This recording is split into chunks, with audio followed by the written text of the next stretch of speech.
नमस्कार, मैं हूं कृतिका और पेश है आज की प्रमुख खबर। प्रदेश के अन्य जिलों तथा प्रदेश के बाहर फंसे श्रमिकों को लाया जाएगा वापस। कलेक्टर श्री चौधरी ने सभी व्यवस्थाएं सुनिश्चित करने के दिए निर्देश।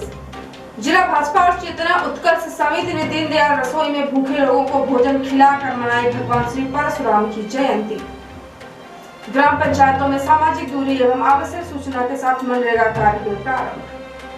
डॉक्टर सिंघल के संपर्क में आए जिले के 2 व्यक्तियों को किया गया होम क्वारंटाइन, बताया मुख्य चिकित्सा एवं स्वास्थ्य अधिकारी डॉक्टर RL वर्मा ने।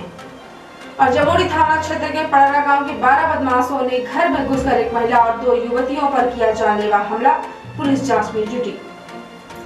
अब हलचल विस्तार से।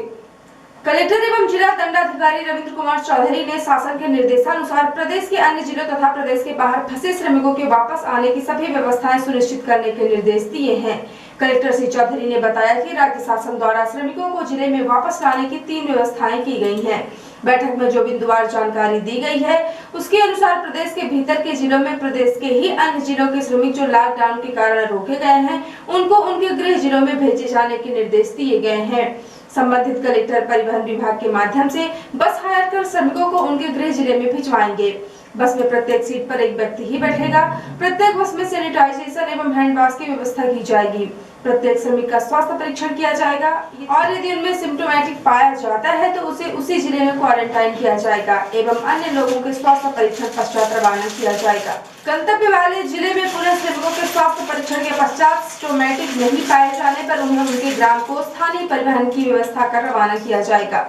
बैठक में बताया गया कि प्रदेश के या मध्य प्रदेश के बाहर फंसे लोगों के आवागमन हेतु ई-पास की सुविधा के निर्देश प्राप्त हुए हैं। प्रदेश के बहुत से लोग अन्य प्रदेशों में एवं अन्य प्रदेशों के लोग मध्य प्रदेश में लॉकडाउन के कारण फंसे हुए हैं तथा वे अपने साधनों से या साधन की व्यवस्था कर प्रदेश में या प्रदेश के बाहर स्थित अपने घरों में आने को तैयार हैं। इस हेतु ई-पास संबंधित जिलों के द्वारा जारी किया जा सकेगा। वो लोग जो जिलों में लॉकडाउन के कारण रुके हुए हैं तथा अपने संसाधनों से वापस जाना चाहते हैं अपना आवेदन कर सकेंगे तथा ई-पास संबंधित जिलों द्वारा जारी किया जाएगा। प्रदेश के बाहर रुके लोग अपने संसाधन से अगर प्रदेश में आना चाहते हैं तो वे भी उक्त पोर्टल पर जाकर आवेदन कर सकेंगे। वे जिस जिले में वापस आ रहे हैं उस जिले के अधिकारी द्वारा ई-पास जारी किया जाएगा। ये सुविधाएं इंदौर, भोपाल एवं उज्जैन जिलों पर लागू नहीं होंगी। इसके अलावा जिले के कंटेनमेंट क्षेत्रों से भी आवागमन प्रतिबंधित रहेगा। प्रदेश में आने वाले व्यक्तियों का रिकॉर्ड रखा जाएगा तथा आवश्यक स्वास्थ्य परीक्षण भी कराया जाएगा तथा उन्हें 14 दिवस तक होम क्वारंटाइन किया जाएगा। बैठक में बताया गया कि प्रदेश के फंसे मजदूरों को अन्य प्रदेश से लाने की व्यवस्था की जा रही है। प्रदेश के बाहर से अन्य प्रदेशों में लॉकडाउन के कारण फंसे श्रमिकों को अपने गंतव्य तक पहुंचाने के लिए व्यवस्था की जाएगी। ऐसे निवासी राज्य नियंत्रण कक्ष के फोन नंबर 0755 241180 पर सूचना दे सकेंगे। गुजरात, राजस्थान एवं उत्तर प्रदेश द्वारा वहां की बसों से मजदूरों को उनके गंतव्य तक पहुंचाने की व्यवस्था की जा रही है।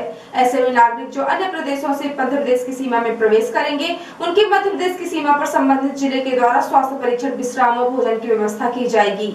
स्वास्थ्य परीक्षण में अस्वस्थ पाए श्रमिकों को क्वारंटाइन की व्यवस्था वहीं पर सुनिश्चित की जाएगी। स्वस्थ पाए गए श्रमिकों को एंट्री पॉइंट से उनके गंतव्य जिले तक पहुंचाने की व्यवस्था बसों द्वारा की जाएगी। गंतव्य जिलों पर पहुंचने पर ऐसे नागरिकों का पुनः स्वास्थ्य परीक्षण किया जाएगा और स्वास्थ्य परीक्षण में अस्वस्थ पाए गए नागरिकों के अलावा शेष को अपने निवास स्थल को भेजा जाएगा। शेष व्यक्तियों को अस्वस्थ पाए जाने पर जिले के अंदर क्वारंटाइन किया जाएगा। कलेक्टर श्री चौधरी ने सभी संबंधित अधिकारियों को उक्त निर्देशों का पालन सुनिश्चित करते हुए सभी व्यवस्थाएं करने के निर्देश दिए हैं। बैठक में पुलिस अधीक्षक RS वेलवंशी, मुख्य कार्यपालन अधिकारी जिला पंचायत AB सिंह, अपर कलेक्टर DP वर्मन सहित संबंधित विभागीय अधिकारी उपस्थित रहे।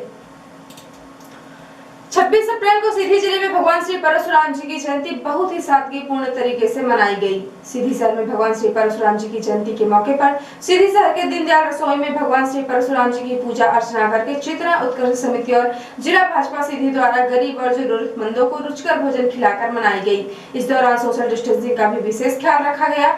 दीनदयाल रसोई में आज बड़ी संख्या में पहुंचे लोगों ने रुचिकर भोजन किया और इस व्यवस्था को संचालित करने वाले लोगों का धन्यवाद दिया।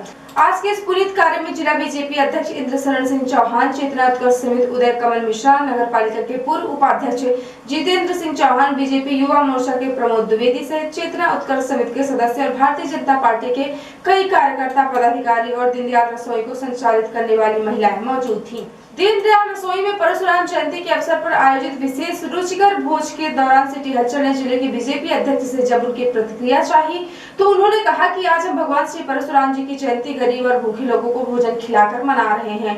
आगे उन्होंने कहा कि लॉकडाउन के बाद 26 मार्च से भारतीय जनता पार्टी ने दीनदयाल रसोई योजना का संचालन शुरू किया था और भूखे जरूरतमंदों को भोजन खिलाने का काम किया है, जिसे जारी रखने का प्रयास किया जा रहा है। इसके साथ ही उन्होंने कहा कि सीधी विधायक द्वारा भी दीनदयाल रसोई योजना का संचालन किया गया। आज चेतना उत्कर्ष समिति द्वारा व्यवस्था की गई, इस व्यवस्था को आगे भी जारी रखा जाएगा। आज सबसे पहले तो सीधी जिले के तमाम नागरिकों को और तमाम प्रदेशवासियों को, सबको, देश के सभी दूर दूरांचल क्षेत्रों में बसे लोगों को भगवान परशुराम जी की जयंती के अवसर पर असीम शुभकामना, बधाई। आज हम सब ने उनसे प्रार्थना की भगवान से कि कोरोना वायरस जैसी वैश्विक महामारी से हम सबको, देश को और दुनिया को निजात दिलाएं, कृपा करें हम लोगों के ऊपर वो, इसलिए कि हमेशा से वो अन्याय और अनीति के खिलाफ लड़े। तो इस अन्याय के खिलाफ भी जो मनुष्यों के साथ हो रहा है, मानवता के साथ, उससे निजात दिलाने में मदद करें। जैसा कि आप जानते हैं कि 26 तारीख से निरंतर भारतीय जनता पार्टी ने तय किया कि जो लोग रोज़ कमाते हैं और रोज़ खाते हैं उनको भोजन की व्यवस्था समुचित हो, कोई भी व्यक्ति ऐसा ना रहे जो भूखा रहे। इसलिए कि बहुत सारे ऐसे लोग हैं जिनके काम बंद हो गए, उनको भोजन नहीं मिल रहा है, भोजन की चिंता है। तो कोरोना वायरस जैसी वैश्विक महामारी से सरकारें अकेले नहीं लड़ सकती, उसके लड़ने के लिए जनता का सहयोग चाहिए।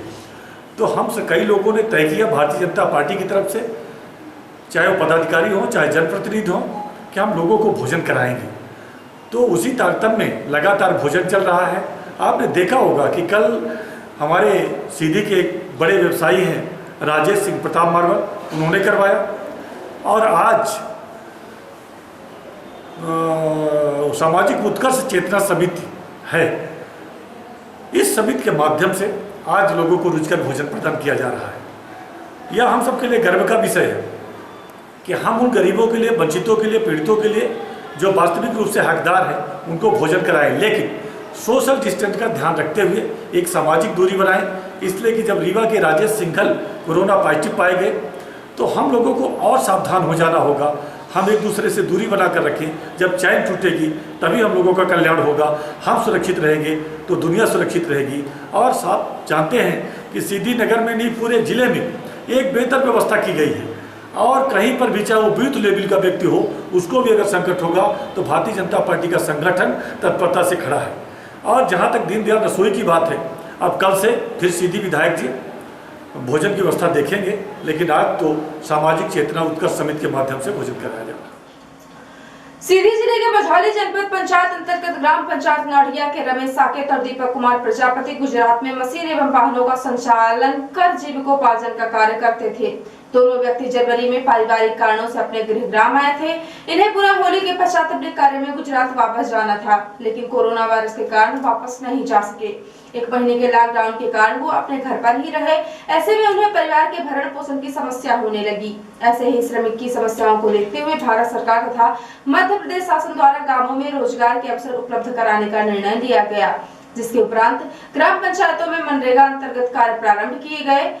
ग्राम पंचायत नाढ़िया में भी चकोदी टोला में मुख्य सड़क से आंगनबाड़ी केंद्र क्रमांक 4 तक अप्रोच रोड का कार्य प्रारंभ हुआ, जिनमें रमेश और दीपक को भी कार्य करने का अवसर प्राप्त हुआ। कार्य के प्रारंभ होने से गांव के श्रमिकों में उत्साह है। उनका कहना है कि सरकार ने उनकी समस्याओं को समझा और उनकी जरूरतों को पूरा करने के लिए गाँव में ही कार्य के अवसर उपलब्ध करा दिए गए। मुख्य चिकित्सा एवं स्वास्थ्य अधिकारी डॉक्टर RL वर्मा ने बताया कि तनीषा नर्सिंग होम रीवा के संचालक डॉक्टर राजेश सिंघल के संपर्क में आए 4 व्यक्तियों की जानकारी प्राप्त हुई थी। दक्षिण करौदिया निवासी वाल्मीकि जायसवाल तथा शैलेंद्र जायसवाल का RRT टीम द्वारा स्वास्थ्य परीक्षण किया गया है। वाल्मीकि जायसवाल को होम क्वारंटाइन तथा शैलेंद्र जायसवाल को नर्सिंग हॉस्टल में क्वारंटाइन किया गया है। इसके अतिरिक्त अमेलिया निवासी संतोष गुप्ता वर्तमान में प्रयागराज में है, उनके परिवार वालों को होम क्वारंटाइन किया गया है। रामपुर नैतिक निवासी दीपेश सिंह वर्तमान में नागपुर में हैं। डॉक्टर वर्मा ने कहा कि स्वास्थ्य विभाग द्वारा कोरोना संक्रमण पर कड़ी निगरानी रखी जा रही है। सीधी जिले में अभी तक एक भी कोरोना संक्रमित व्यक्ति नहीं पाया गया है। उन्होंने सभी से सतर्कता और सावधानी रखने की अपील की है। सीधी के जमोड़ी थाना क्षेत्र के पड़रा गांव में विगत दिवस 12 बदमाशों ने घर में घुसकर एक महिला और 2 युवतियों की पिटाई कर घायल कर दिया। मामला सीधी के जमोड़ी थाना क्षेत्र के पड़रा गांव की है, जहां 12 बदमाश घर में घुसे और एक महिला और 2 युवतियों पर लाठी से हमला कर दिया। हमले में तीनों को गंभीर चोटें आई हैं और सभी को इलाज के लिए अस्पताल पहुंचाया गया है। पीड़िता ने बताया कि हम गरीबों की पुलिस नहीं सुनती है। 3 बार आरोपियों के खिलाफ शिकायत दर्ज की गई, लेकिन पुलिस उन बदमाशों के खिलाफ कार्रवाई करने से बच रही है।